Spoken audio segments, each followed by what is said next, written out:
nomor 7 itu kita diminta untuk mencari nilai dari sin 150 ditambah sin 120 per cos 210 dikurangi cos 300. Nah, ini kan sudutnya lebih dari 90 derajat semua ya, berarti untuk mengerjakannya kita menggunakan apa namanya relasi sudut. Maka si sudut-sudutnya ini itu bentuknya kita ubah nih.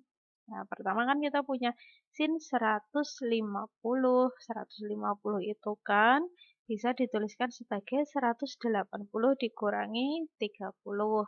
Kemudian kita punya nih sin 120. Oke, itu kan 120 bisa ditulis sebagai 180 dikurangi 60.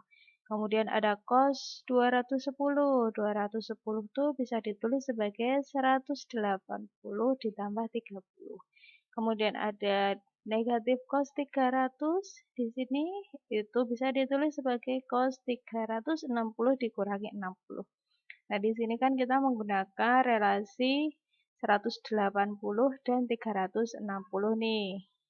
Nah, untuk relasi dengan sudut 180 dan 360 itu berarti perubahannya sin itu tetap jadi sin, kemudian cos itu tetap jadi cos. Nah, nanti positif dan negatifnya kita lihat dari kuadrannya. Kalau di kuadran 1 itu kan semuanya positif. Kalau di kuadran 2 yang positif itu kan sin. Kemudian di kuadran 3 yang positif itu kan tan. Kalau di kuadran 4 yang positif itu kan cos. Oke, kita lihat satu-satu nih. Yang pertama kan sin 180 dikurangi 30. Berarti ini sin tetap jadi sin. Sudutnya jadi 30. Dan 150 itu kan ada di kuadran 2, makanya dia nilainya positif, jadi sin 30.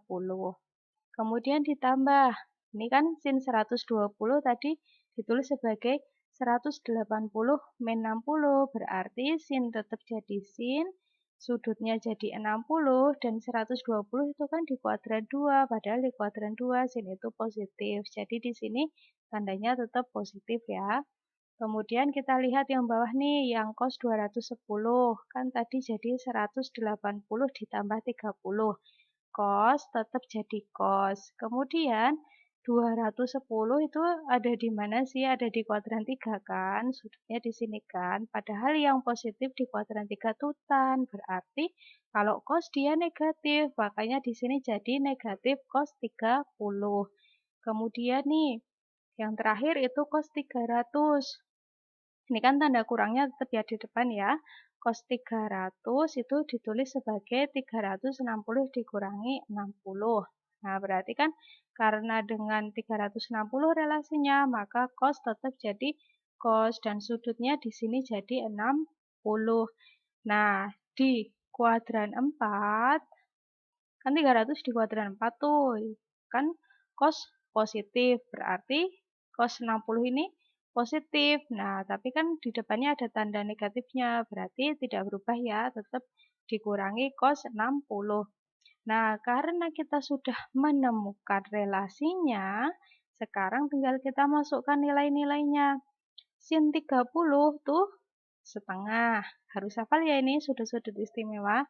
Kemudian sin 60 tuh setengah akar 3.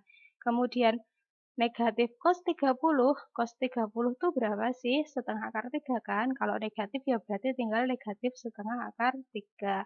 Kemudian cos 60 ya setengah, karena di sini dikurangi berarti di sini dikurangi setengah gitu kan? Oke, nah di pembilang dan di penyebut itu kita punya bentuk pecahan. Nah ini kan masing-masing di pembilang dan penyebut itu dia memiliki penyebut yang sama ya. Ini kan per 2 semua nih.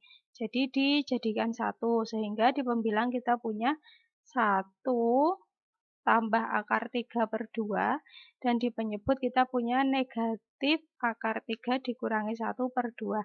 Nah kan ini pecahan dibagi pecahan ya, misalkan ditulis A per B, kemudian dibagi C per D, itu kan berarti sama dengan apa? A per B dikali, pembaginya dibalik ya, jadi D per C gitu kan. Berarti untuk menghitungnya sama nih, 1 ditambah akar 3 per 2-nya tetap, kemudian yang bawah dibalik, jadi 2 per, ya karena di sini ada negatif dua-duanya, jadi difaktorkan, keluar kurung, jadi negatif dalam kurung 1 ditambah akar 3. Nah, kan ini sama, habis. Ini juga sama kan? Berarti habis. Nah, tinggal berapa? Tinggal di sini 1, 1, 1, di sini negatif 1. Jadi diperoleh 1 per negatif 1 ya, negatif 1.